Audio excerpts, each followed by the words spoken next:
প্রিয় ছাত্রছাত্রীবৃন্দ, জাতীয় বিশ্ববিদ্যালয়ের অনলাইন ক্লাসে তোমাদের স্বাগত জানাচ্ছি। আজকে তোমাদের সঙ্গে আমি যে বিষয়টি নিয়ে কথা বলবো সেটি হচ্ছে অনার্স চতুর্থ বর্ষের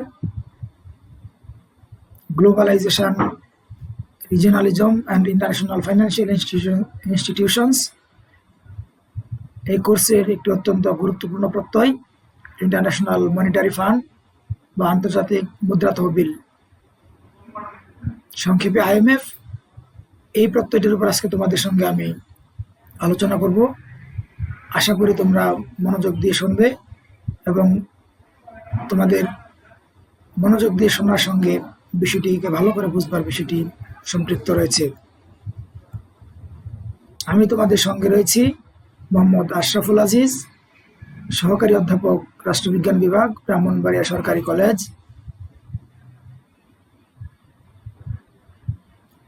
এই ক্লাস শেষে শিক্ষার্থীরা IMF কি বলতে পারবে,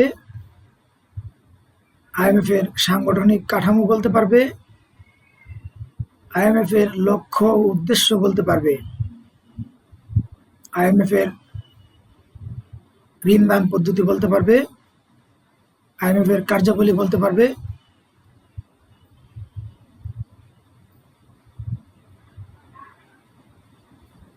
প্রিয় শিক্ষার্থীবৃন্দ, স্ক্রিনে আমরা যে ছবিটি দেখতে পাচ্ছি এটি হচ্ছে IMF বা ইন্টারন্যাশনাল মনিটারি ফান্ডের সদর দপ্তর।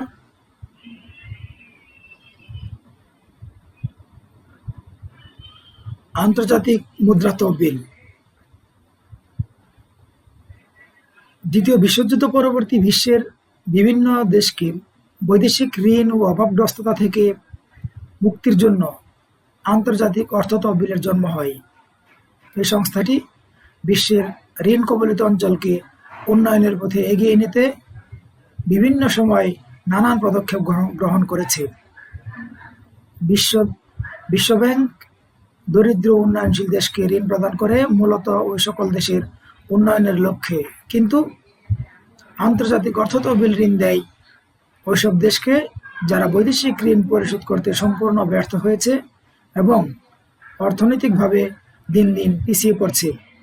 এছাড়াও যে সকল রাষ্ট্রের মুদ্রার মান দিন দিন নেমে যাচ্ছে সে সকল রাষ্ট্রকেও IMF ঋণ প্রদানের ব্যবস্থা করে। সুতরাং আন্তর্জাতিক অর্থ তহবিল সৃষ্টির মূল লক্ষ্য ছিল দুর্বল দেশকে অর্থ সহযোগিতার মাধ্যমে সংকটাপন্ন অবস্থা থেকে বের করে আনা। IMF এবং ওয়ার্ল্ড ব্যাংকে ব্রেটন উডস প্রতিষ্ঠান বলা হয়ে থাকে।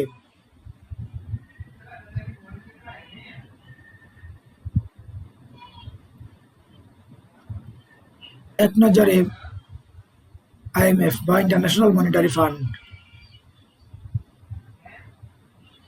IMF প্রতিষ্ঠিত হয় 27 ডিসেম্বর 1945 সালে। IMF প্রতিষ্ঠানটির ধরন হচ্ছে এটি একটি আন্তর্জাতিক আর্থিক প্রতিষ্ঠান। এই প্রতিষ্ঠানটির প্রধান অর্থনীতিবিদ হচ্ছেন গীতা গোপীনাথ। অফিসিয়াল ভাষা হচ্ছে তিনটি, ইংরেজি, ফরাসি এবং স্পেনীয়। IMF এর সদর দপ্তর বা প্রধান কার্যালয় ওয়াশিংটন DC, মার্কিন যুক্তরাষ্ট্র। সদস্য সংখ্যা 189টি দেশ। প্রতিষ্ঠাকালে এর সদস্য সংখ্যা ছিল 29টি দেশ। IMF এর কার্য অঞ্চল হচ্ছে বিশ্বব্যাপী। আর এই প্রতিষ্ঠানটির প্রধান সঞ্চালক হচ্ছে বোর্ড অফ গভর্নর্স। এই প্রতিষ্ঠানটির মহাপরিচালক বা ডিরেক্টর জেনারেল,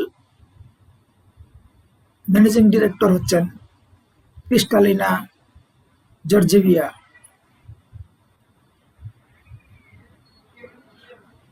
এই প্রতিষ্ঠানটির ম্যানেজিং ডিরেক্টর হচ্ছেন ক্রিস্টালিনা জর্জিয়েভা।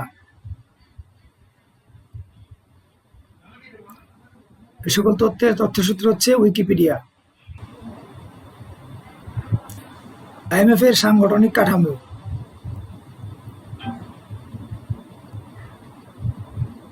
সুপ্রিয় শিক্ষার্থীবৃন্দ,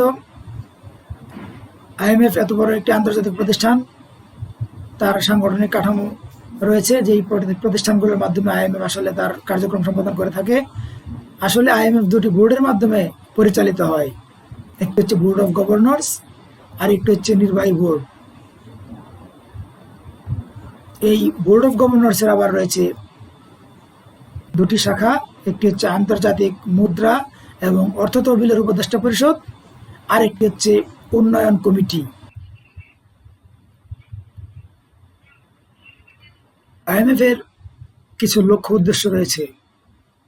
যে কোনো প্রতিষ্ঠানেরই প্রতিষ্ঠার কিছু লক্ষ্য উদ্দেশ্যকে সামনে রেখেই প্রতিষ্ঠিত করা হয়। সেরকম আইএমএফ এরও কিছু লক্ষ্য উদ্দেশ্য রয়েছে।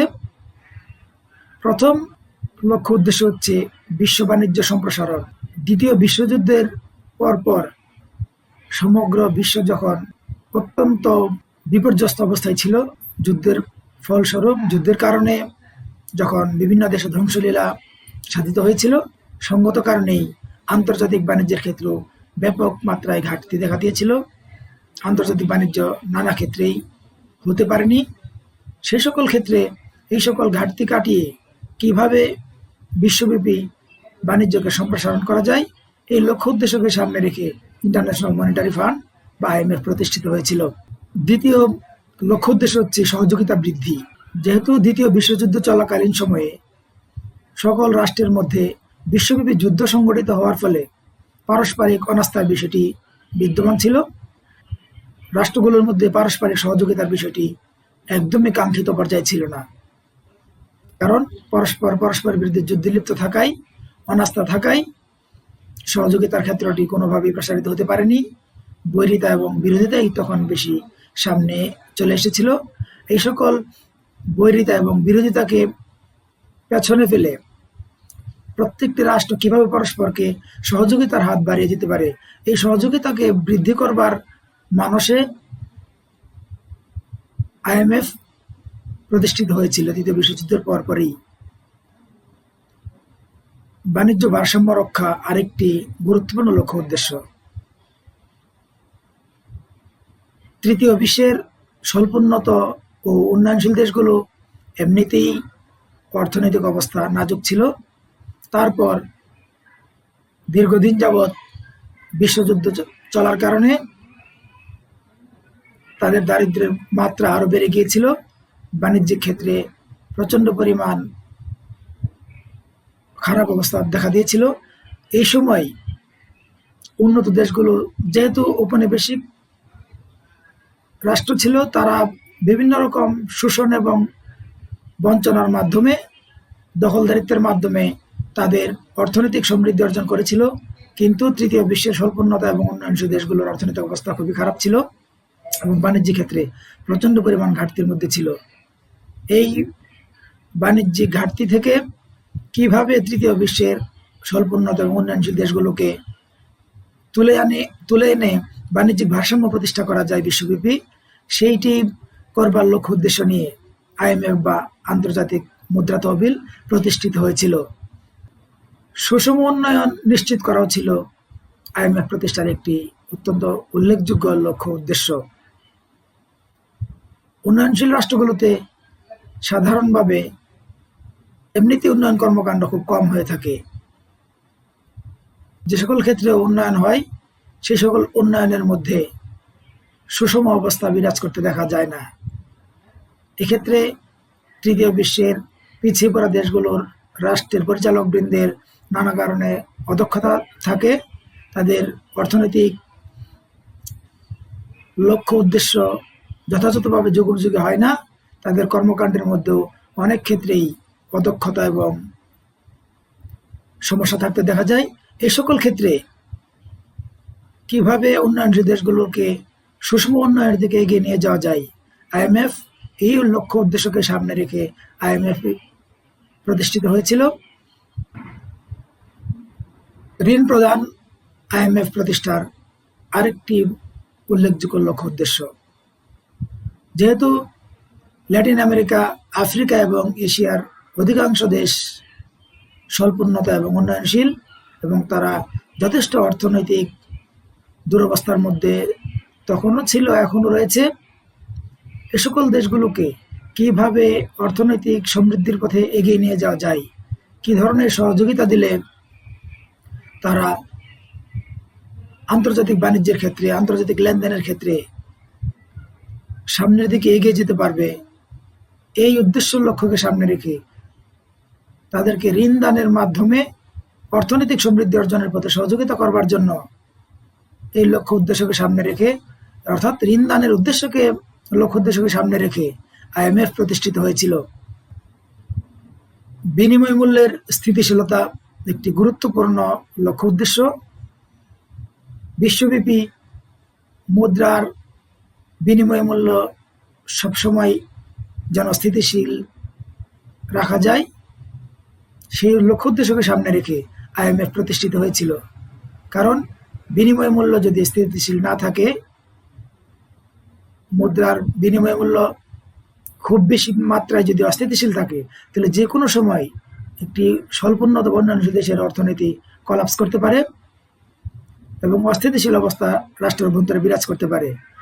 ওই রকম নেতিবাচক অবস্থায় পতিত হলে কোনো রাষ্ট্র যেন তার কর্মকাণ্ড সামনের দিকে এগিয়ে নিয়ে যাওয়ার জন্য কাজ করে যেতে পারে, সেই জন্য বিনিময় মূল্যের স্থিতিশীলতা বজায় রাখা, এই উদ্দেশ্য লক্ষ্যকে সামনে রেখে IMF প্রতিষ্ঠিত হয়েছিল।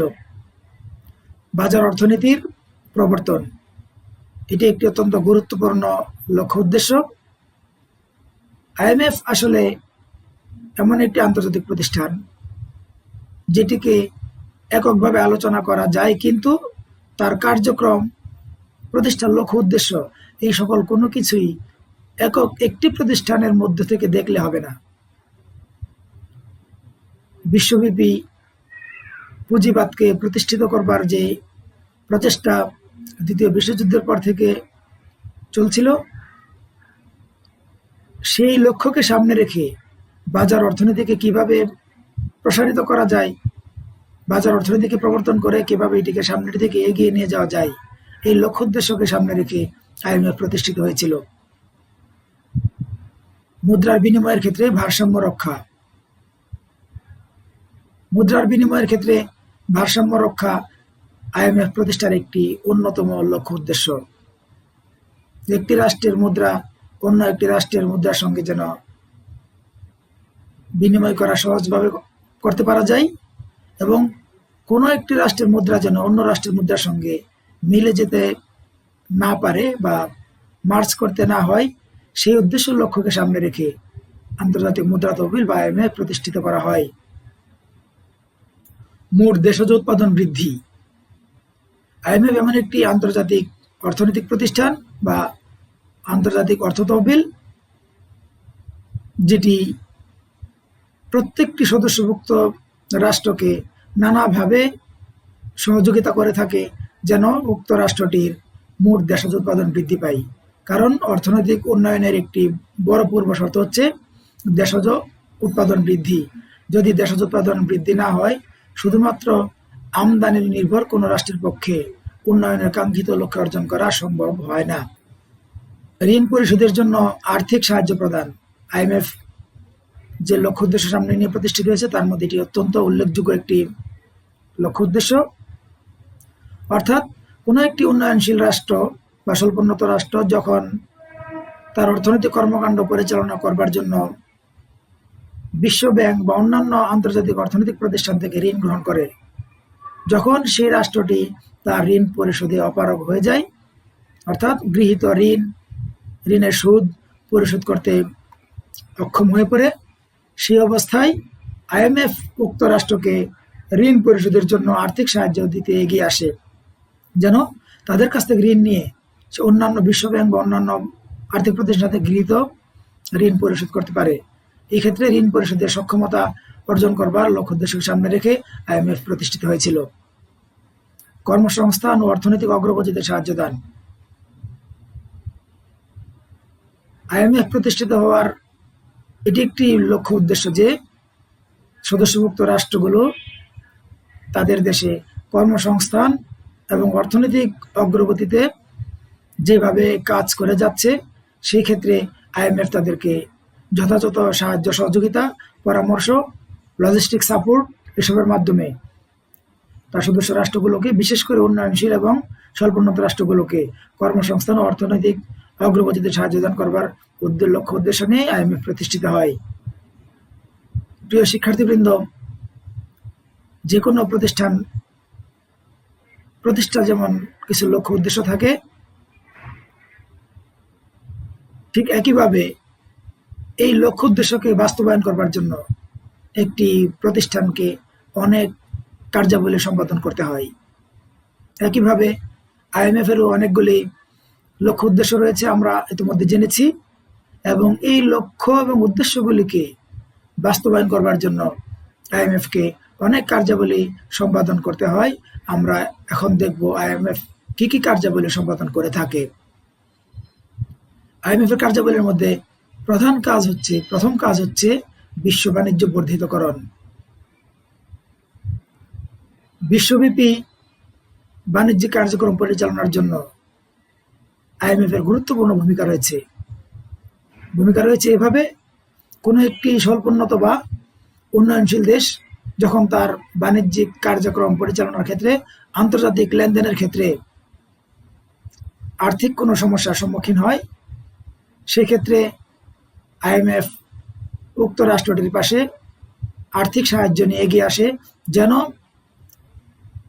উন্নয়নশীল বা স্বল্পোন্নত রাষ্ট্রটি তার আন্তর্জাতিক বাণিজ্য লেনদেন সুচারুরূপে সম্পাদন করতে পারে, তার রাষ্ট্রকে উন্নয়নের দিকে এগিয়ে নিয়ে যেতে পারে। এই উদ্দেশ্যে আন্তর্জাতিক বাণিজ্য বা বিশ্ব বাণিজ্য বর্ধিতকরণের ক্ষেত্রে আইএমএফ গুরুত্বপূর্ণ ভূমিকা পালন করে থাকে। স্থিতিশীল বিনিময় হার চালু রাখা, এটি আইএমএফ এর একটি গুরুত্বপূর্ণ কার্যাবলীর মধ্যে পড়ে। সমগ্র বিশ্বব্যাপী বিভিন্ন দেশের বিভিন্ন মুদ্রা রয়েছে, এই মুদ্রাগুলোকে বিনিময় করা ছাড়া আন্তর্জাতিক বাণিজ্য বা লেনদেন পরিচালনা করা যায় না।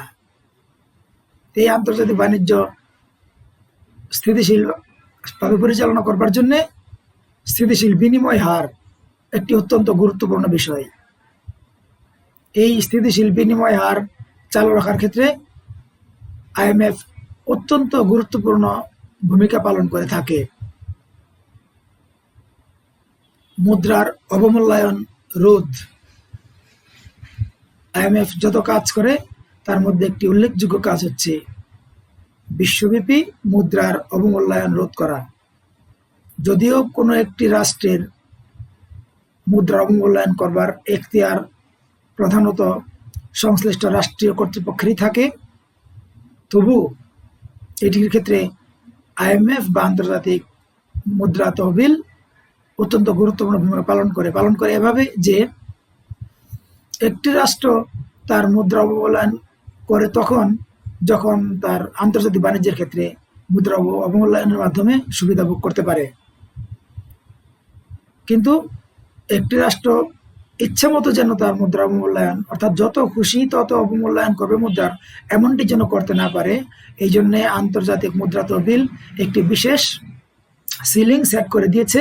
সেটি হচ্ছে যে কোনো একটি রাষ্ট্র তার মুদ্রার অবমূল্যায়ন ক্ষেত্রে 10% বেশি মুদ্রার অবমূল্যায়ন করতে পারবে না। এই যে একটি 10% পর্যন্ত মুদ্রা অবমূল্যায়ন করতে পারবে, এই সিলিংটি সেট করে দিয়ে মুদ্রা অবমূল্যায়নের ক্ষেত্রে আন্তর্জাতিক মুদ্রা তহবিল বা আইএমএফ অত্যন্ত গুরুত্বপূর্ণ ভূমিকা পালন করে যাচ্ছে। দুষ্প্রাপ্য মুদ্রার সরবরাহ নিশ্চিতকরণ। দুষ্প্রাপ্য মুদ্রা বলতে এখানে বোঝানো হচ্ছে কোনো একটি রাষ্ট্র তার আন্তর্জাতিক ব্যবসা বাণিজ্য বা লেনদেন পরিচালনার ক্ষেত্রে অনেক সময় অনেক বেশি পরিমাণ ডলার বা আন্তর্জাতিকভাবে গ্রহণযোগ্য মুদ্রার প্রয়োজন হয়ে পড়ে, কিন্তু তার অভ্যন্তরীণ বাজারে সেই পরিমাণ মুদ্রা সে পায় না।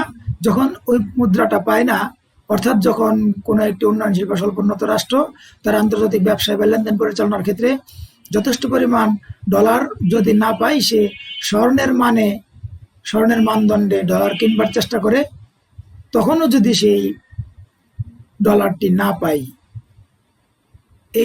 এরকম অবস্থায় আইএমএফ উক্ত রাষ্ট্রটির পাশে এগিয়ে আসে, আন্তর্জাতিক অন্যান্য রাষ্ট্রের বা আন্তর্জাতিক বাজার থেকে উক্ত রাষ্ট্রটির জন্য স্বর্ণের মানে দুষ্প্রাপ্য মুদ্রা সংগ্রহ করে নিয়ে এসে উক্ত রাষ্ট্রটিকে সরবরাহ করে।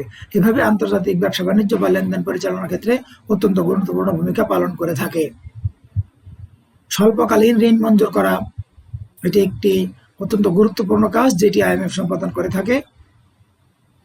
প্রত্যেকটি রাষ্ট্রকেই দৈনন্দিন আন্তর্জাতিক ব্যবসা বাণিজ্য বা লেনদেন সম্পাদন করতে হয়।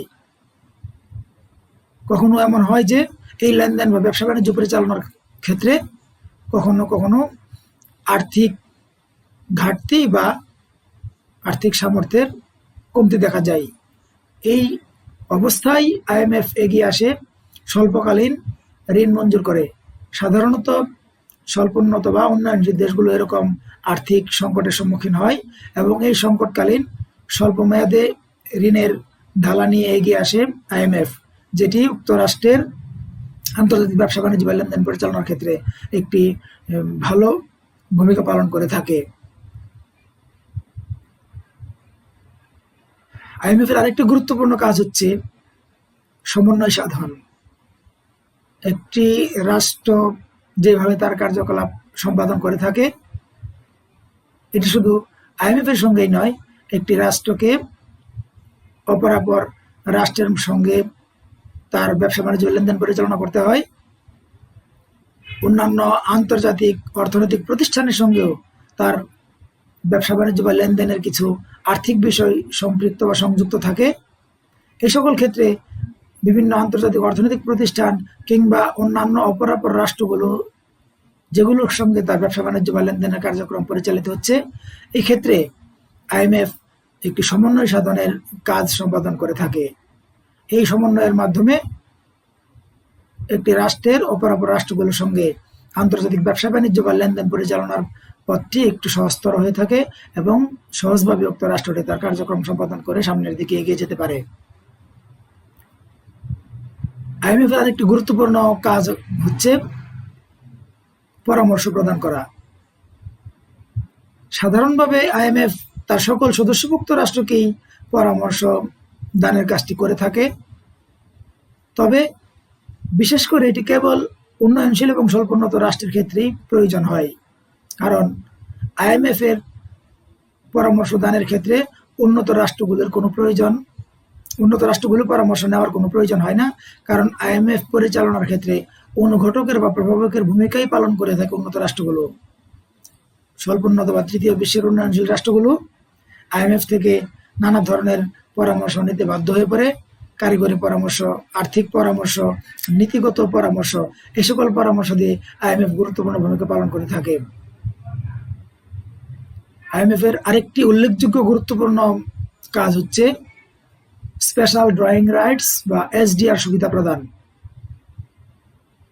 আন্তর্জাতিক বাণিজ্য পরিচালনার ক্ষেত্রে তৃতীয় বিশ্বের স্বল্পোন্নত বা উন্নয়নশীল কোনো একটি রাষ্ট্র যখন তার ব্যবসা বাণিজ্য বা আন্তর্জাতিক লেনদেন পরিচালনার ক্ষেত্রে আর্থিক সংকটের বা সমস্যার সম্মুখীন হয়, এই অবস্থায় স্পেশাল ড্রয়িং রাইটস বা SDR সুবিধা প্রদান করে IMF তার ব্যবসা বাণিজ্য পরিচালনার ক্ষেত্রে বা লেনদেন পরিচালনার ক্ষেত্রে সহযোগিতা করে থাকে।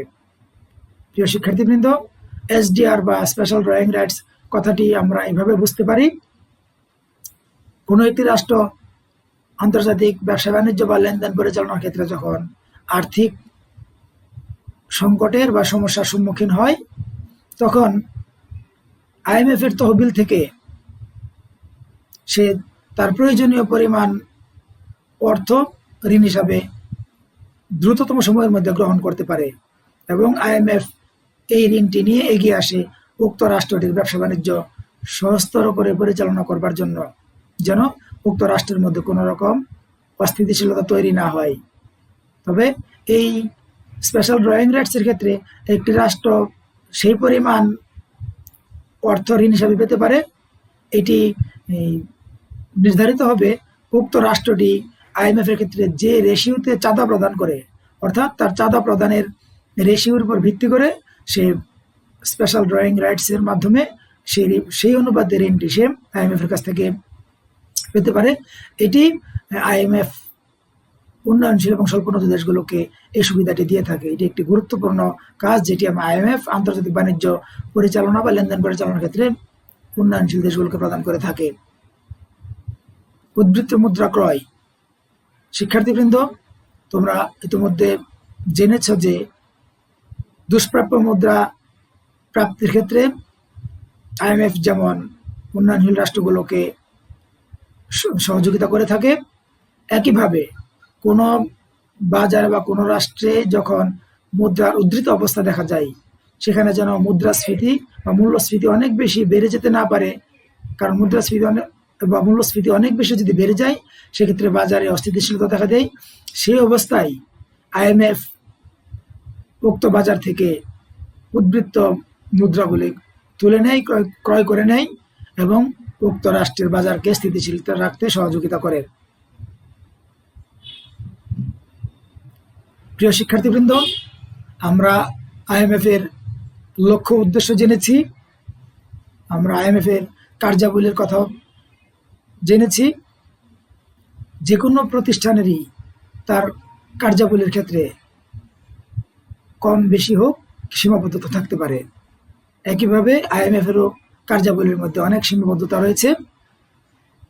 এর মধ্যে প্রধান যে অভিযোগটি IMF এর বিরুদ্ধে বা IMF এর সীমাবদ্ধতা নিয়ে বিভিন্ন বিশেষজ্ঞগণ তুলে থাকেন সেটি হচ্ছে শক্তিশালী রাষ্ট্রের প্রভাবমুক্ত নয়। অর্থাৎ IMF একটি আন্তর্জাতিক অর্থনৈতিক প্রতিষ্ঠান, কিন্তু এই প্রতিষ্ঠানটি স্বাধীনভাবে তার সকল সদস্য রাষ্ট্রের জন্য ধনী, দরিদ্র, শক্তিশালী, দুর্বল নির্বিশেষে সকল রাষ্ট্রের জন্য একইভাবে একই নীতিতে কার্যক্রম পরিচালনা করতে সক্ষম হয় না। এই জন্য যে এই প্রতিষ্ঠানটি ধনী এবং শক্তিশালী রাষ্ট্রের প্রভাব থেকে মুক্ত থেকে কাজ করতে পারে না। এটির পেছনে অবশ্য অনেক কারণ রয়েছে। কারণ হচ্ছে IMF এর যারা প্রতিষ্ঠাতা রাষ্ট্রগুলো এবং যে সকল রাষ্ট্রের চাঁদার পরিমাণ অনেক বেশি, অথবা বলা যায় যে সকল রাষ্ট্র IMF এর ফান্ড গঠনের ক্ষেত্রে অনেক বেশি অর্থ প্রদান করেছে, তাদের প্রেরণা প্রতিষ্ঠান হিসেবেই কাজ করে IMF। সঙ্গত কারণেই IMF এর পরিচালকবৃন্দ বা IMF প্রতিষ্ঠানটির যারা নীতি নির্ধারক, তারা সকলেই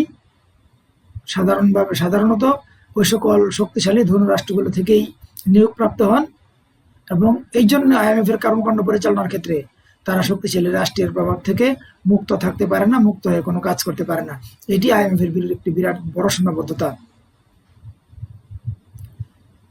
IMF এর দ্বিতীয় যে সীমাবদ্ধতাটির কথা উল্লেখ করা হয় সেটি হচ্ছে প্রয়োজনীয় সহযোগিতার অভাব। প্রয়োজনীয় সহযোগিতার অভাব বলতে একটি রাষ্ট্র IMF থেকে যখন কোনো সাহায্য সহযোগিতা পেতে চাইবে, উন্নয়নশীল বা স্বল্পোন্নত রাষ্ট্র,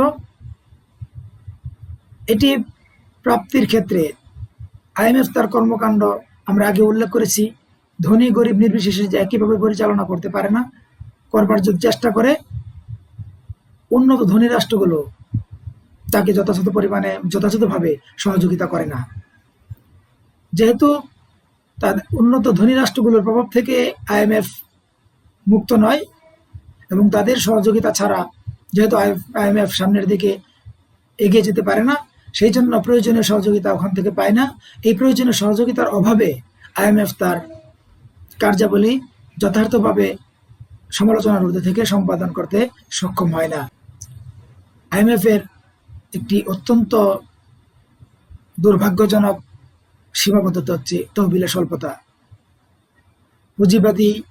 পুঁজিপতি ধনী প্রভাবশালী রাষ্ট্রগুলোর প্রচুর পরিমাণ উদ্বৃত্ত অর্থ রয়েছে, তারা সেগুলো বিশ্ব ব্যাংক, IMF আরও এই ধরনের যে সকল আর্থিক প্রতিষ্ঠানগুলো রয়েছে তাদের মাধ্যমে তাদের পুঁজিকে কাজে লাগায়। কিন্তু উন্নয়নশীল দেশগুলো যখন IMF এর কাছ থেকে পর্যাপ্ত পরিমাণ ঋণ পেতে চেষ্টা করে বা ঋণ গ্রহণ করতে চায়, তখন ধনী রাষ্ট্রগুলো IMF কে প্রচুর পরিমাণ তহবিল দিতে রাজি হয় না বা তহবিল দিতে অপারগতা প্রকাশ করে। এইভাবে আইএমএফ এর একটি বড় দুর্বলতা বা সীমাবদ্ধতা হচ্ছে আইএমএফ তহবিল স্বল্পতায় ভোগে। অর্থাৎ স্বল্পোন্নত বা উন্নয়নশীল দেশগুলোর অর্থনৈতিক মুক্তির জন্য যে পরিমাণ অর্থ সাহায্য বা ঋণ হিসেবে পাওয়া দরকার ছিল, সেই পরিমাণ অর্থ বা সাহায্য আইএমএফ দিতে পারে না, কারণ তার তহবিলের স্বল্পতা রয়েছে এবং বিশ্বব্যাপী স্বল্পোন্নত এবং উন্নয়নশীল দেশগুলোর যে পরিমাণ অর্থ উন্নয়নের জন্য দরকার, সে পরিমাণ অর্থ দেওয়ার সক্ষমতা আইএমএফ এর নেই, কারণ তহবিলের মধ্যে স্বল্পতা রয়েছে। আইএমএফ এর আরেকটি বড় সীমাবদ্ধতা হচ্ছে রক্ষণশীল ঋণদান নীতি।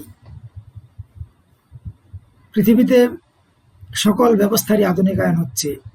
যে কোনো ব্যবস্থারই 50 বছর আগে থেকে 50 বছর পরের অথবা পূর্বেকার অবস্থা থেকে দিন দিন আধুনিকতার ছোঁয়ায় এগিয়ে যাচ্ছে সবকিছুই। কিন্তু আইএমএফ তার ঋণদান কর্মসূচি বাস্তবায়নের ক্ষেত্রে সবসময় রক্ষণশীল নীতি অবলম্বন করে। প্রতিষ্ঠাকাল থেকে যেভাবে ঋণদানের কার্যক্রম আইএমএফ সম্পাদন করত, এখনো পর্যন্ত আইএমএফ এভাবে ঋণদান কার্যক্রম পরিচালনা করে যাচ্ছে। বিশেষ করে কোনো একটি রাষ্ট্রকে ঋণ দানের ক্ষেত্রে ব্যষ্টিক অর্থনীতিকে সমৃদ্ধ করবার ক্ষেত্রে আইএমএফ কোনো রকম ঋণদান নীতি মেনে চলে না, বরং সামষ্টিক অর্থনীতিকে এগিয়ে নেওয়ার জন্য বা সামষ্টিক অর্থনৈতিক কর্মকাণ্ড পরিচালনার জন্য আইএমএফ ঋণদান করে, যেটি কোনোভাবেই যুগোপযোগী হয় না। কারণ প্রাথমিক পর্যায়ে সামগ্রিক অর্থনীতিকে একেবারে উন্নয়নের দিকে নিয়ে যাওয়া যায় না, এটিকে ব্যষ্টিক পর্যায় থেকে খাতওয়ারি অর্থনৈতিক কার্যক্রম পরিচালনা করতে হয়। সেই জন্য ব্যষ্টিক পর্যায়ে আর্থিক সংগতি থাকতে হয়, যেক্ষেত্রে আইএমএফ কোনো রকম আধুনিকায়ন হয়নি, বরং পূর্ববর্তী ব্যবস্থাকে তারা এখন পর্যন্ত মেনে চলছে। মুদ্রার মানের স্থিতিশীলতা বজায় রাখতে ব্যর্থ। প্রিয় শিক্ষার্থীবৃন্দ, আমরা ইতিমধ্যে উল্লেখ করেছি যে কোনো একটি রাষ্ট্রের মুদ্রার স্থিতিশীলতা মানের স্থিতিশীলতা বজায় রাখতে আইএমএফ একটি সিলিং সেট করে দিয়েছেন। সেই সিলিংটি হচ্ছে কোনো একটি রাষ্ট্র তার নিজস্ব অর্থের বা মুদ্রার অবমূল্যায়ন ঘটাতে পারে আন্তর্জাতিক বাণিজ্য পরিচালনার ক্ষেত্রে সহজতার জন্য, সহজতর করবার জন্য। কিন্তু এই অবমূল্যায়নের ক্ষেত্রে আইএমএফ নির্ধারিত সীমা হচ্ছে 10% বেশি অবমূল্যায়ন করা যায় না। কিন্তু 1948 সালে ফ্রান্স তার মুদ্রার 44% বা 44% মুদ্রা অবমূল্যায়ন ঘটিয়েছে। আইএমএফ ফ্রান্সের বিরুদ্ধে কোনো রকম ব্যবস্থা তো নেয়নি, এমনকি একটি বিবৃতি পর্যন্ত প্রকাশ করেনি। এই অবস্থায় পর্যালোচনা করে বিশেষজ্ঞগণ মনে করেন যে আসলে আইএমএফ প্রতিষ্ঠিত হয়েছে উন্নত ধনী রাষ্ট্রগুলোর স্বার্থ রক্ষার জন্য, তাদের বিরুদ্ধে ব্যবস্থা নেওয়ার জন্য নয়। তাদের ব্যবস্থা কেবল স্বল্পোন্নত উন্নয়নশীল দরিদ্র রাষ্ট্রগুলোকে নিয়ন্ত্রণ করবার জন্য। এই দরিদ্র উন্নয়নশীল স্বল্পোন্নত রাষ্ট্রগুলোর উপর ধনী রাষ্ট্রগুলোর আধিপত্যকে নানা কৌশলে নিশ্চিত করবার জন্য, অন্য কোনো কারণে নয়। মুদ্রার অবমূল্যায়নের ক্ষেত্রে কার্যকর ব্যবস্থা গ্রহণে ব্যর্থ। মুদ্রা অবমূল্যায়নের ক্ষেত্রেও আইএমএফ কার্যকর ব্যবস্থা গ্রহণ করতে পারে না। স্থিতিশীলতা বজায় রাখার ক্ষেত্রে মুদ্রার অবমূল্যায়নের ক্ষেত্রে আইএমএফ যথাযথ ব্যবস্থা গ্রহণ করতে ব্যর্থ হয়েছে।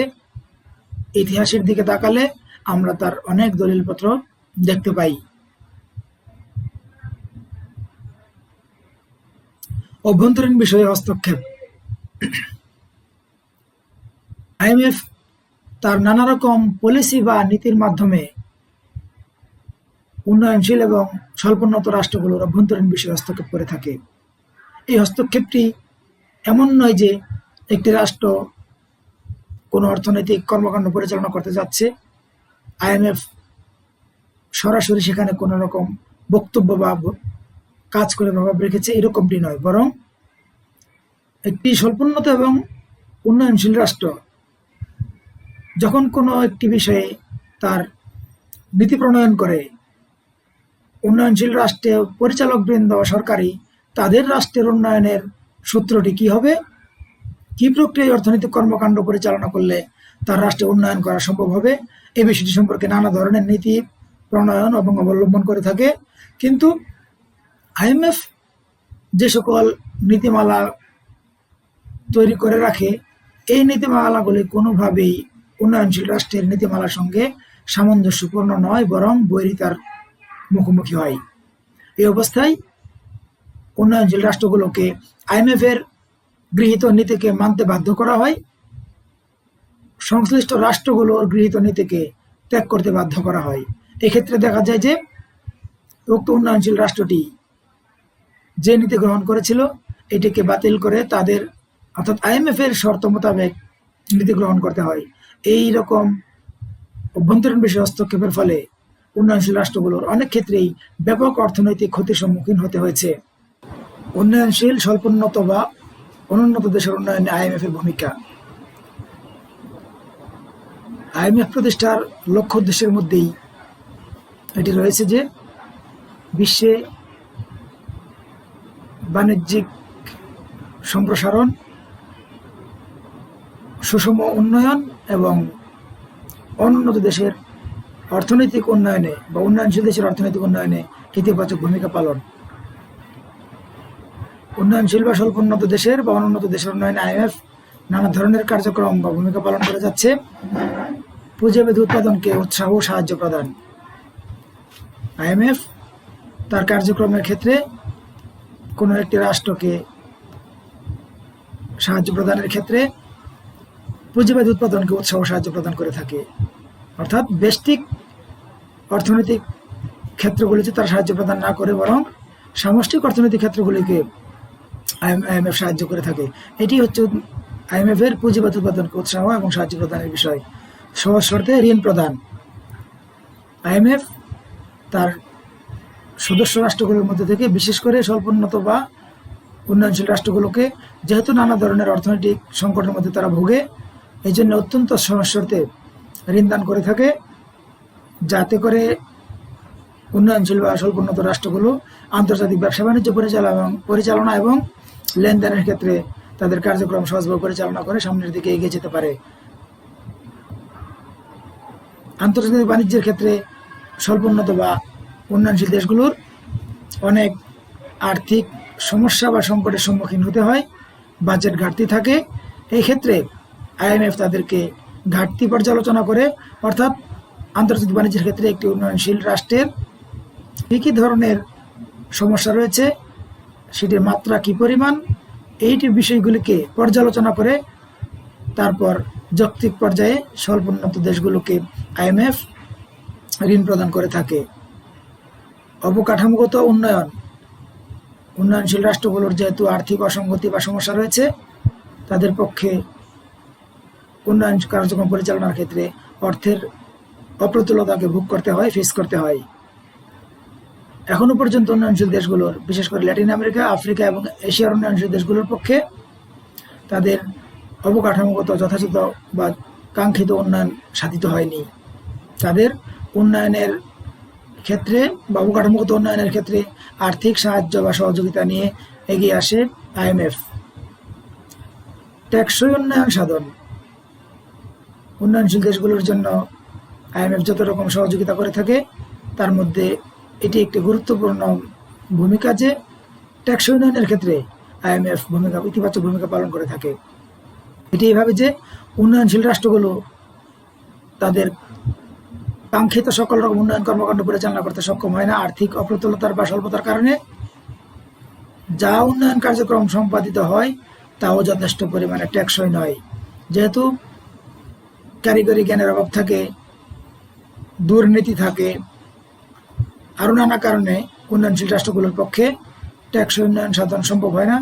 এ সকল ক্ষেত্রগুলোতে আইএমএফ আর্থিক সহযোগিতা, কারিগরি সহযোগিতা, লজিস্টিক সাপোর্ট, এই সকল বিষয় নিয়ে এগিয়ে আসে, বিশেষজ্ঞ পরামর্শ এগুলো নিয়ে এগিয়ে আসে, যেন উন্নয়নশীল রাষ্ট্রগুলো তাদের উন্নয়নকে টেকসই উন্নয়নে রূপান্তর করে এগিয়ে যেতে পারে। দক্ষ জনশক্তি তৈরি। উন্নয়নশীল রাষ্ট্রগুলোর অধিকাংশ জনগণই যথাযথ শিক্ষায় শিক্ষিত নয়, কারিগরি জ্ঞানের অভাব থাকে, সঙ্গত কারণে তাদের জনগণ দক্ষ জনশক্তি হিসেবে গড়ে ওঠে না।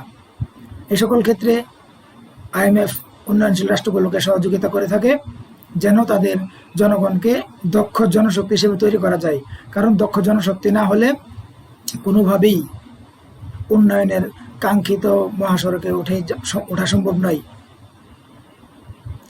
জনকল্যাণমুখী বাজেট তৈরির ক্ষেত্রে আইএমএফ উন্নয়নশীল রাষ্ট্রগুলোকে নানা ধরনের সহযোগিতা ও পরামর্শ দিয়ে থাকে এবং বাজেট প্রণয়নের ক্ষেত্রে আইএমএফ অত্যন্ত সূক্ষ্ম নজরদারি দিয়ে থাকে উন্নয়নশীল দেশের বাজেট কীরকম হচ্ছে, সেটা কতটা জনকল্যাণমুখী। এই বাজেট প্রণয়নের ক্ষেত্রে আইএমএফ এটি এনশিওর করার চেষ্টা করে যেন উন্নয়নশীল রাষ্ট্রের বাজেটটি জনকল্যাণমুখী একটি বাজেট হয়। মুদ্রা বিনিময় হারকে সামঞ্জস্যপূর্ণ রাখা। মুদ্রা বিনিময় হারকে সামঞ্জস্যপূর্ণ যদি রাখা না যায়, একটি রাষ্ট্রের আন্তর্জাতিক ব্যবসা বাণিজ্য ও লেনদেনের ক্ষেত্রে একটি বিরাট ধরনের অস্থিতিশীলতা দেখা দিতে পারে। এই অস্থিতিশীলতা একটি রাষ্ট্রের উন্নয়ন কর্মকাণ্ডকে শুধু ব্যাহত করবে না, জনজীবনকেও নানা ধরনের বিপদের সম্মুখীন করতে পারে। এই অবস্থায় একটি উন্নয়নশীল রাষ্ট্র যেন অস্থিতিশীল অবস্থার মধ্যে পতিত না হয়, সেই জন্য মুদ্রা বিনিময় হারকে সামঞ্জস্যপূর্ণ রাখার ক্ষেত্রে আইএমএফ ইতিবাচক ভূমিকা পালন করে থাকে। ট্যাক্স পলিসিতে হস্তক্ষেপ। একটি রাষ্ট্রের রাজস্ব আদায়ের ক্ষেত্রে ট্যাক্স পলিসি একটি গুরুত্বপূর্ণ বিষয়। এই ট্যাক্স পলিসির ক্ষেত্রে আইএমএফ নজরদারি দিয়ে থাকে এবং সংশ্লিষ্ট রাষ্ট্রগুলোকে ট্যাক্স পলিসিতে যথাযথ ব্যবস্থা গ্রহণের জন্য আইএমএফ তার নানা রকম পরামর্শমূলক সহযোগিতা ও অন্যরকম সহযোগিতা দিয়ে থাকে। ট্যাক্স ও কাস্টমস প্রশাসনের নজরদারি শুধু ট্যাক্সের ক্ষেত্রেই নয়, ট্যাক্স এবং কাস্টমস উভয় প্রশাসনের ক্ষেত্রেই আইএমএফ অত্যন্ত চৌকস নজরদারি বজায় রাখে যেন ট্যাক্স এবং কাস্টমস প্রশাসনে যথাযথ ব্যবস্থার মাধ্যমে একটি রাষ্ট্র কাঙ্ক্ষিত পরিমাণে রাজস্ব আদায় করতে পারে এবং ওখানে ব্যবস্থা গ্রহণের ক্ষেত্রে যেন ইতিবাচক ব্যবস্থা গৃহীত হয়। কৃষি সংস্কার। উন্নয়নশীল বা স্বল্পোন্নত দেশের কৃষি ব্যবস্থার মধ্যেও আইএমএফ অনেক ভূমিকা রেখে থাকে। কিভাবে মানদাতার আমলের কৃষিকে আধুনিক কৃষিতে রূপান্তর করা যাবে, কৃষি ব্যবস্থাকে সংস্কার করে আধুনিক কৃষিতে রূপান্তরের জন্য আইএমএফ নানা ধরনের সহযোগিতা করে থাকে। আধুনিক কৃষি যন্ত্রপাতি ক্রয়, বিভিন্ন কীটনাশক, সার, এ সকল ব্যবস্থা প্রাপ্তির নিশ্চয়তা, এ সকল ক্ষেত্রে এই বিষয়গুলিকে নিশ্চয়তার মাধ্যমে কৃষি ব্যবস্থাকে সংস্কারের মাধ্যমে একটি আধুনিক কৃষি ব্যবস্থা নিশ্চিত করার ক্ষেত্রে আইএমএফ ইতিবাচক ভূমিকা পালন করে থাকে। বাণিজ্যের ক্ষেত্রেও সংস্কার করবার জন্য আইএমএফ উন্নয়নশীল দেশগুলোকে সহযোগিতা করে থাকে। যেহেতু উন্নয়নশীল দেশের অধিকাংশ মানুষই যথাযথ জ্ঞান দ্বারা জ্ঞানী নয়, আন্তর্জাতিক বাণিজ্যের যে জটিল কঠিন বিষয়, সে সকল বিষয় যেহেতু তাদের ধারণা থাকে না, এমনকি উন্নয়নশীল দেশের সরকার পর্যন্ত আন্তর্জাতিক বাণিজ্যের বিষয়ে অভিজ্ঞতা না থাকার কারণে অনেক অদক্ষ সিদ্ধান্ত নিয়ে থাকে। এ সকল ক্ষেত্রে বাণিজ্যিক ক্ষেত্রে একটি সংস্কারমূলক কার্যক্রম নেওয়ার ক্ষেত্রে আইএমএফ ইতিবাচক ভূমিকা পালন করে থাকে। জরুরি তহবিল গঠন। জরুরি তহবিল গঠন একটি অত্যন্ত ভালো ভূমিকা আইএমএফের পক্ষে, বিশেষত উন্নয়নশীল রাষ্ট্রগুলোর ক্ষেত্রে। এই জন্য যে আন্তর্জাতিক ব্যবসা বাণিজ্য পরিচালনার ক্ষেত্রে উন্নয়নশীল বা স্বল্পোন্নত রাষ্ট্র প্রায়ই আর্থিক অপ্রতুলতার মুখোমুখি হয়। এই অবস্থায় তাৎক্ষণিকভাবে উক্ত রাষ্ট্রটির আন্তর্জাতিক লেনদেনকে সহজভাবে পরিচালনা করবার জন্য জরুরি ভিত্তিতে আইএমএফ ঋণ সরবরাহ করে থাকে এবং এই ঋণ সরবরাহ করবার জন্য জরুরি তহবিল নামে একটি তহবিলে আইএমএফ গঠন করে রেখেছে। এটি জরুরি সহযোগিতা দিয়ে থাকে উন্নয়নশীল দেশগুলোকে। এভাবে উন্নয়নশীল দেশগুলোর অর্থনৈতিক, বাণিজ্যিক এবং আন্তর্জাতিক লেনদেনের ক্ষেত্রে ইতিবাচক ভূমিকা পালন করে থাকে। বাংলাদেশের অর্থনৈতিক উন্নয়নে আইএমএফের ভূমিকা কি?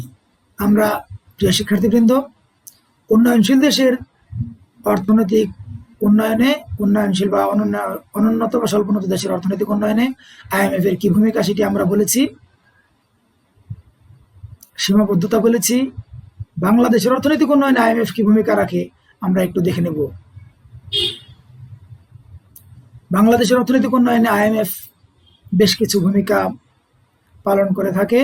এর মধ্যে স্বল্পমেয়াদী ঋণ প্রদান,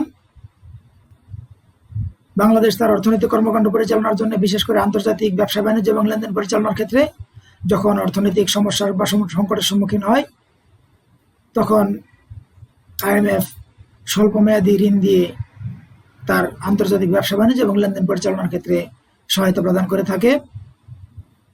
বাংলাদেশে এরকম অনেকবারই হয়েছে যেখানে বাংলাদেশ IMF এর কাছ থেকে স্বল্পমেয়াদী ঋণ নিয়ে তার আন্তর্জাতিক ব্যবসা বাণিজ্য এবং লেনদেন কার্যক্রম যথাযথভাবে চালিয়ে যেতে সক্ষম হয়েছে। এক্ষেত্রে বাংলাদেশের জন্য IMF একটি ইতিবাচক ভূমিকা পালন করেছে। দীর্ঘমেয়াদী ঋণও বাংলাদেশকে IMF প্রদান করে থাকে। যেমন আমরা যদি উল্লেখ করি, বাংলাদেশের অনেক প্রকল্প আছে যেগুলোতে IMF দীর্ঘমেয়াদী ঋণ প্রদান করেছে। স্বল্পমেয়াদী ঋণ শুধু নয়, IMF বাংলাদেশকে দীর্ঘমেয়াদী অনেক ঋণ প্রদান করেছে এবং বাংলাদেশের অর্থনৈতিক কর্মকাণ্ডকে সামনে এগিয়ে নেওয়ার জন্য ভূমিকা পালন করেছে। স্পেশাল ড্রয়িং রাইটস সুবিধাভোগ, বাংলাদেশ তৃতীয় বিশ্বের অন্যান্য উন্নয়নশীল দেশগুলোর মতোই স্পেশাল ড্রয়িং রাইটস বা SDR সুবিধা ভোগ করে থাকে। এটি বাংলাদেশের অর্থনৈতিক কর্মকাণ্ড পরিচালনার ক্ষেত্রে, বিশেষ করে আন্তর্জাতিক ব্যবসা বাণিজ্য এবং লেনদেন পরিচালনার জন্য একটি অত্যন্ত উপকারী ব্যবস্থা হিসেবে বাংলাদেশ ভোগ করে। সুদ পরিশোধের দায় মুক্তি ভোগ, এমন বেশ কয়েকবার হয়েছে যে বাংলাদেশ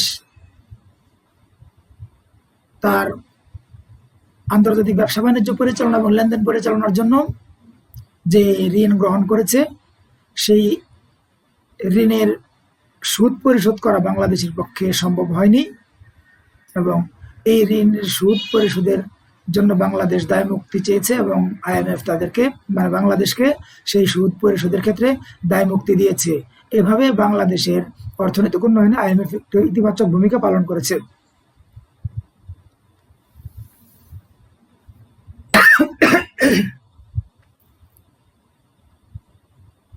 কিস্তিতে পরিশোধযোগ্য, যেহেতু বাংলাদেশ IMF এর কাছ থেকে ঋণ গ্রহণ করে থাকে স্বল্পমেয়াদী, দীর্ঘমেয়াদী, এই সকল ঋণ পরিশোধের ক্ষেত্রে বাংলাদেশ অনেক সময় দেখা যায় যে এই ঋণটি যদি একবারে বাংলাদেশকে পরিশোধ করতে হয়, বাংলাদেশের অর্থনৈতিক কর্মকাণ্ড পরিচালনার ক্ষেত্রে বা অর্থনৈতিক সক্ষমতার ক্ষেত্রে একটি বিরাট বড় প্রতিবন্ধকতা হবে এবং বাংলাদেশ আন্তর্জাতিক ব্যবসা বাণিজ্য পরিচালনা এবং আন্তর্জাতিক লেনদেন পরিচালনার ক্ষেত্রে বড় ধরনের সংকটের সম্মুখীন হবে। সেক্ষেত্রে বাংলাদেশ IMF এর থেকে গৃহীত ঋণটি পরিশোধ করে, কিন্তু সেটি কিস্তিতে পরিশোধ করবার বিশেষ একটি সুযোগ পেয়ে থাকে। এটি বাংলাদেশের অর্থনৈতিক কর্মকাণ্ডকে সামনের দিকে এগিয়ে নিয়ে যাওয়ার ক্ষেত্রে একটি অত্যন্ত ইতিবাচক ভূমিকা হিসেবে কাজ করে। ঋণ সুবিধা গ্রহণ,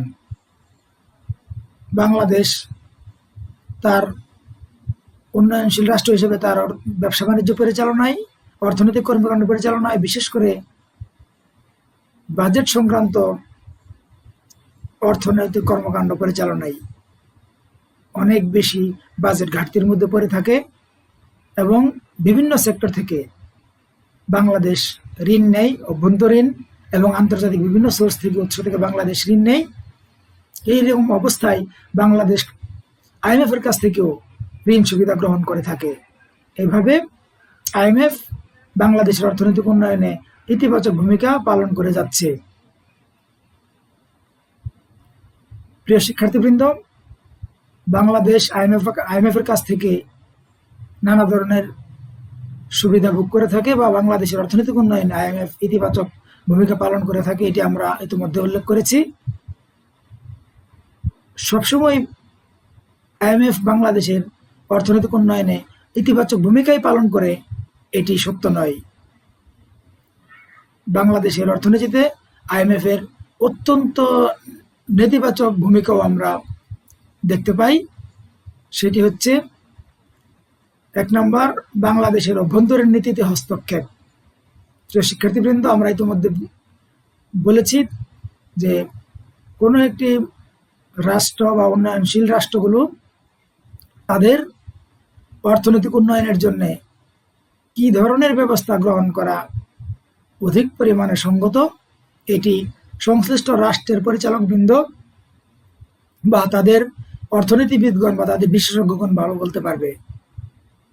কিন্তু আইএমএফ সংশ্লিষ্ট বা উক্ত রাষ্ট্রগুলোর গৃহীত নীতির সঙ্গে একমত পোষণ না করে আইএমএফ গৃহীত নীতিগুলো, যে নীতিগুলো মূলত উন্নত ধনী রাষ্ট্রগুলোর স্বার্থের অনুকূলে তৈরি, সেই নীতিগুলো উন্নয়নশীল বা স্বল্পোন্নত রাষ্ট্রগুলোকে মেনে নিতে বাধ্য করে। এভাবে বাংলাদেশের অভ্যন্তরীণ নীতিতেও আইএমএফ প্রচণ্ড পরিমাণে হস্তক্ষেপ করে যাচ্ছে এবং আইএমএফ এর নির্ধারিত বা গৃহীত নীতিকে বাংলাদেশের উপর চাপিয়ে দিচ্ছে। এইভাবে বাংলাদেশের অভ্যন্তরীণ নীতিতে হস্তক্ষেপ করে থাকে আইএমএফ। এটি বাংলাদেশের অর্থনীতির জন্য একটি অত্যন্ত নেতিবাচক অবস্থা। কৃষিকে ধ্বংসের পরিকল্পনা। বাংলাদেশের মতো উন্নয়নশীল একটি রাষ্ট্রের, যেখানে কৃষি হচ্ছে অর্থনীতির প্রধান চাকা, এই কৃষিক্ষেত্রে বাংলাদেশ সরকার বা রাষ্ট্রের পরিচালকবৃন্দ নানা ধরনের নীতিমালা গ্রহণ করে থাকে, নীতিমালা বা নীতিগুলো বাস্তবায়নের চেষ্টা করে। কিন্তু আইএমএফ বাংলাদেশের এ সকল কৃষি নীতিকে বাস্তবায়ন করার ক্ষেত্রে বিরাট প্রতিবন্ধকতা সৃষ্টি করে। একটি উদাহরণ বলা যায়, আইএমএফ নির্ধারিত নীতি অনুযায়ী বাংলাদেশে কৃষিতে কোনো রকম প্রণোদনা বা ভর্তুকি দেওয়া যাবে না। যেখানে উন্নয়নশীল রাষ্ট্র হিসেবে বাংলাদেশের কৃষিতে যথেষ্ট আধুনিকায়ন হয়নি, উন্নত কৃষি যন্ত্রপাতি, সার, বীজ, কীটনাশক বাজারে অপ্রতুল রয়েছে। গরিব কৃষকের পক্ষে আধুনিক এই সকল কৃষি উপকরণ এবং সার, কীটনাশক এই সকল বিষয়গুলি নিশ্চিত করে ভালো উৎপাদন এনশিওর করা কোনোভাবেই সম্ভব নয়। যদি বাংলাদেশের কৃষিকে বাঁচিয়ে রেখে সামনের দিকে এগিয়ে নিয়ে যেতে হয়, তাহলে কৃষিকে শক্তিশালী করা ছাড়া বাংলাদেশের অর্থনীতির ভিত্তিকে মজবুত করার কোনো বিকল্প উপায় নেই। এক্ষেত্রে আইএমএফ নীতিগতভাবে বাংলাদেশের কৃষিনীতির বিরুদ্ধে এবং তাদের প্রেসক্রাইবড কৃষিনীতি চাপিয়ে দেওয়ার পক্ষে। এভাবে বাংলাদেশের কৃষিকে ধ্বংসের পায়তারা করে চলেছে আইএমএফ। শিল্প প্রতিষ্ঠান ধ্বংস। বাংলাদেশ কোনোভাবেই শিল্পোন্নত দেশ নয়, এমনকি শিল্পে বাংলাদেশের উল্লেখ করবার মতো বড় কোনো অবস্থাও নেই, বিরাট কোনো অবস্থাও নেই। তারপরেও পাকিস্তান আমল থেকে এদেশে পাট এবং বস্ত্রের অত্যন্ত উল্লেখযোগ্য কিছু শিল্প প্রতিষ্ঠান ছিল। এই শিল্প প্রতিষ্ঠানগুলোকে বাঁচিয়ে রাখা বাংলাদেশের অর্থনীতির জন্য খুবই প্রয়োজন ছিল, যে প্রতিষ্ঠানগুলো বাংলাদেশের অর্থনীতিতে গুরুত্বপূর্ণ ভূমিকাও রেখে চলেছিল। কিন্তু আইএমএফ তার নীতিতে বাংলাদেশের সব শিল্প প্রতিষ্ঠানকে ধ্বংস করবার জন্য যে সূক্ষ্ম পরিকল্পনা করেছে, বাংলাদেশের শিল্পক্ষেত্রে এটি অত্যন্ত পরিষ্কারভাবে ধরা পড়েছে। যেমন বলা যায়, আদমজি জুট মিল বা পাটকল পৃথিবীর সবচাইতে বড় পাটকল বা শিল্প প্রতিষ্ঠান হিসেবে পরিচিত ছিল। এই শিল্প প্রতিষ্ঠানটি বাংলাদেশ বাঁচিয়ে রাখবার চেষ্টাও করেছে, কিন্তু বিশ্বব্যাংক এবং আইএমএফ এর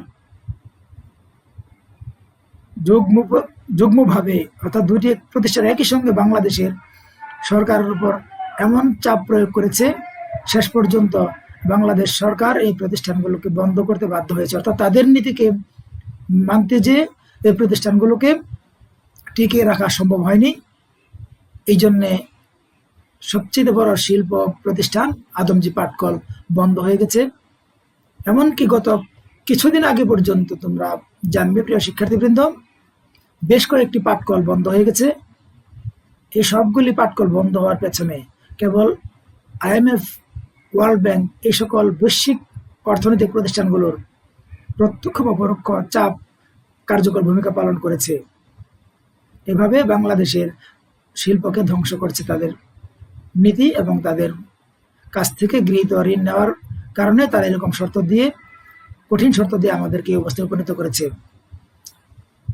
IMF এর কাছ থেকে ঋণ গ্রহণ করার বা অর্থনৈতিক সহযোগিতা গ্রহণ করা বা পরামর্শ গ্রহণ করার ফলে বাংলাদেশের উন্নত ধনী রাষ্ট্রগুলোর উপর নির্ভরশীলতা বৃদ্ধি পাচ্ছে।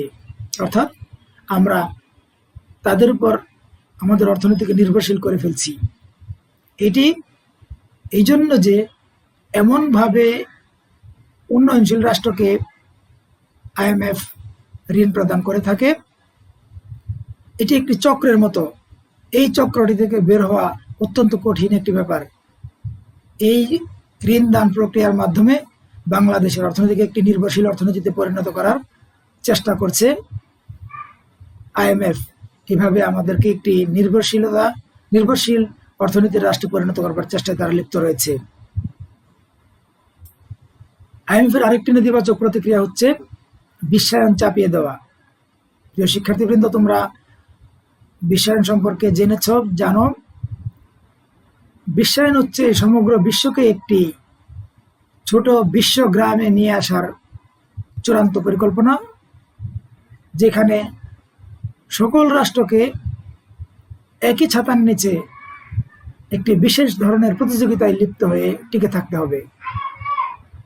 এক্ষেত্রে উন্নত ধনী রাষ্ট্রগুলোর অর্থনৈতিক সক্ষমতা, কারিগরি দক্ষতা, প্রযুক্তিগত উন্নতি সবকিছু এমন উঁচু মাত্রার, শিল্পের ক্ষেত্রে উন্নতি এমন উঁচু মাত্রায় রয়েছে যে তাদের পক্ষে যে কোনো উন্নয়নশীল রাষ্ট্রের, এই সকল রাষ্ট্রের বিরুদ্ধে দাঁড়িয়ে বা তাদের সঙ্গে যে কোনো একটি বাজারে চ্যালেঞ্জ করে টিকে থাকা একটি অত্যন্ত দুরূহ ব্যাপারে পরিণত হয়েছে। ব্যাপারটিকে অসম্ভব বলা হয়তো অযৌক্তিক হবে, কিন্তু এই ব্যাপারটি এতই কঠিন যে এটি অসম্ভবের প্রায় কাছাকাছি। এই বিশ্বায়নের প্রক্রিয়াটিকে মানতে উন্নয়নশীল রাষ্ট্রগুলোকে, বাংলাদেশকেও বাধ্য করা হচ্ছে। অর্থাৎ বিশ্বায়নকে আমাদের উপরে জোর করে চাপিয়ে দেওয়া হচ্ছে। যদিও বিশ্বায়নের এই চাপ সামলে উন্নত বিশ্বের সঙ্গে প্রতিযোগিতা করে বাজারে টিকে থাকা আমাদের পক্ষে এখন অত্যন্ত কঠিন, দুরূহ একটি ব্যাপার। এই বিশ্বায়ন চাপিয়ে দিয়ে আমাদের অর্থনীতিকে নড়বড়ে অবস্থায় ফেলে দেওয়ার চেষ্টা করছে এবং বাংলাদেশের অর্থনীতি যদি তার নিজস্ব নীতিমালায়, নিজস্ব প্রচেষ্টায় বহির্বিশ্বের প্রভাবমুক্ত হয়ে আন্তর্জাতিক অর্থনৈতিক প্রতিষ্ঠানগুলি যেগুলি উন্নয়নের নামে সহযোগিতার হাত বাড়িয়ে দেয়, তাদের প্রভাবমুক্ত হয়ে পরিচালিত হতে পারত, তাহলে হয়তো আজকে আমাদের অর্থনৈতিক উন্নয়নের চাকা যে মাত্রায় ঘুরছে, আমরা যতটা অগ্রগতি লাভ করেছি তার থেকে অনেক বেশি অগ্রগতি আমরা লাভ করতে পারতাম। আমি বাংলাদেশের প্রেক্ষাপটে কথাটি বলেছি, এই কথাটি সকল উন্নয়নশীল রাষ্ট্রের পক্ষেই প্রযোজ্য। রাজনৈতিক বিষয়াদিতে হস্তক্ষেপ IMF এর একটি অত্যন্ত নেতিবাচক ভূমিকা। যেহেতু উন্নয়নশীল রাষ্ট্র হিসেবে বাংলাদেশ নানা কারণে অর্থনৈতিক সহযোগিতা, কারিগরি সহযোগিতা, লজিস্টিক সাপোর্ট, পরামর্শ, বিশেষজ্ঞ পরামর্শ, এ সকল বিষয়ের জন্য অন্যান্য আন্তর্জাতিক অর্থনৈতিক প্রতিষ্ঠান, ওয়ার্ল্ড ব্যাংক সহ IMF এর দ্বারস্থ হতে হয়। এরকম সহযোগিতা করবার ক্ষেত্রে IMF অত্যন্ত নগ্নভাবে রাজনৈতিক বিষয়ে তাদের পরামর্শ দিয়ে থাকে কি নীতি গ্রহণ করা যাবে, কি নীতি গ্রহণ করলে তারা আর উক্ত বিষয়ে ঋণটি বাংলাদেশকে দিবে না। এভাবে অর্থনৈতিক বিষয় তো বটেই, রাজনৈতিক সিদ্ধান্ত গ্রহণ প্রক্রিয়া পর্যন্ত IMF নেতিবাচকভাবে হস্তক্ষেপ করে থাকে, যেটি কোনোভাবেই আমাদের জন্য কল্যাণকর নয়, আমাদের পক্ষে শুভ নয়। আধিপত্যবাদী গোষ্ঠীর স্বার্থ রক্ষা। আইএমএফ এমন একটি প্রতিষ্ঠান, প্রিয় শিক্ষার্থীবৃন্দ, আমি আগেও বলেছি, আবারও বলছি, বিশ্বব্যাংক, আইএমএফ কোনোভাবেই দরিদ্র, উন্নয়নশীল বা স্বল্পোন্নত রাষ্ট্রগুলোর আর্থিক অবস্থার উন্নয়নের মাধ্যমে সমৃদ্ধ উন্নত রাষ্ট্রে পরিণত হবে, এই মানসিকতা নিয়ে কোনোভাবেই তারা আইএমএফ প্রতিষ্ঠা করেনি, বিশ্বব্যাংক প্রতিষ্ঠা করেনি।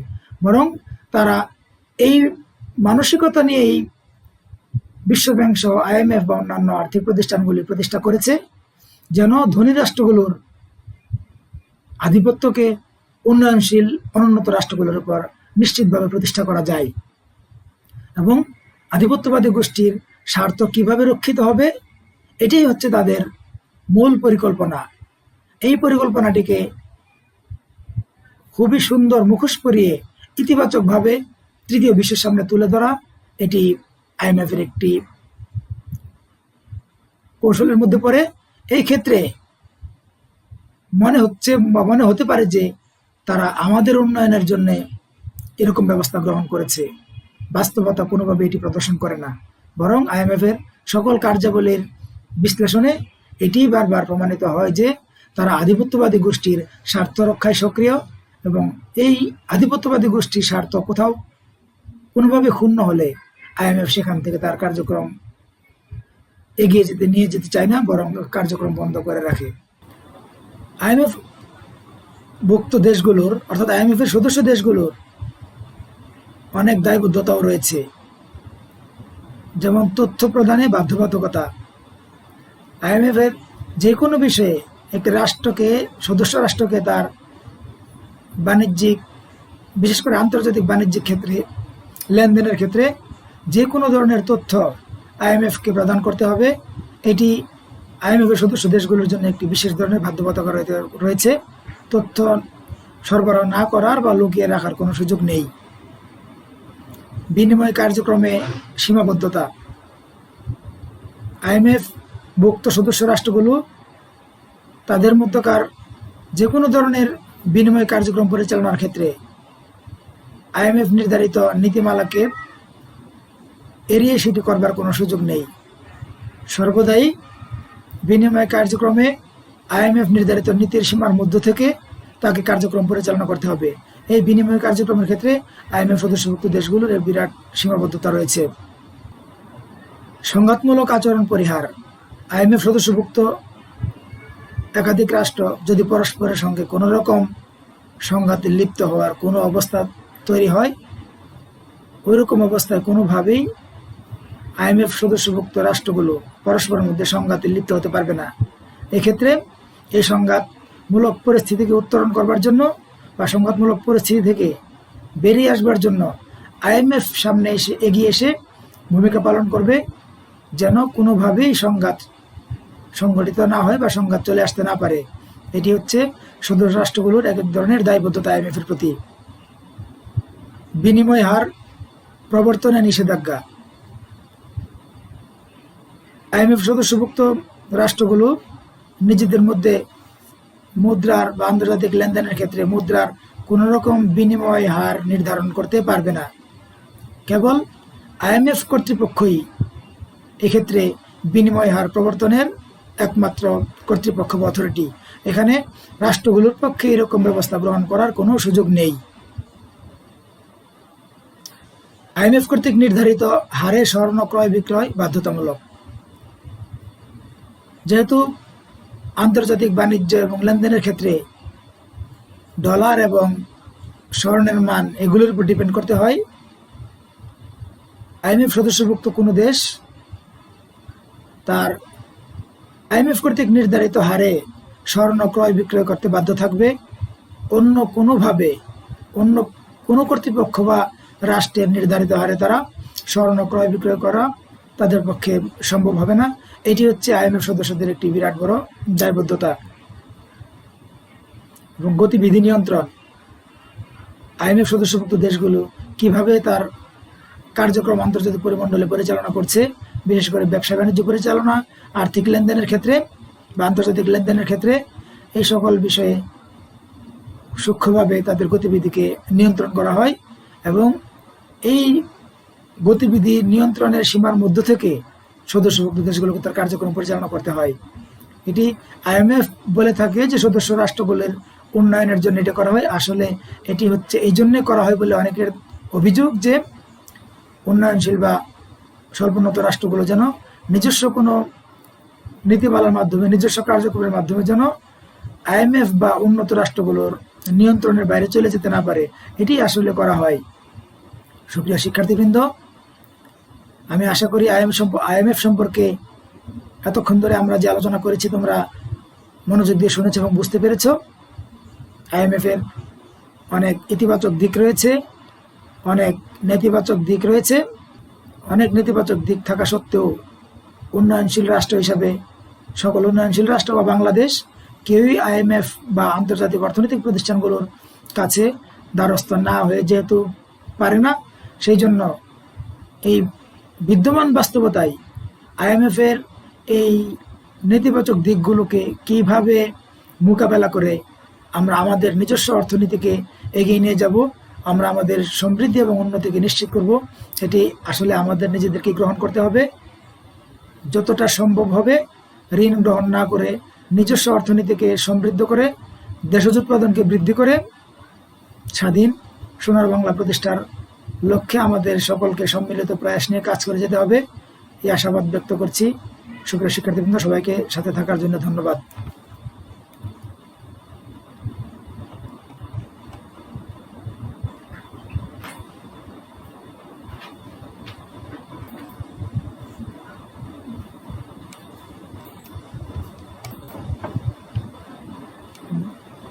স্টপ রেকর্ডিং দিছি না তো, না দিয়ে এনে এসে করছি, রেকর্ডিং চলতেছে।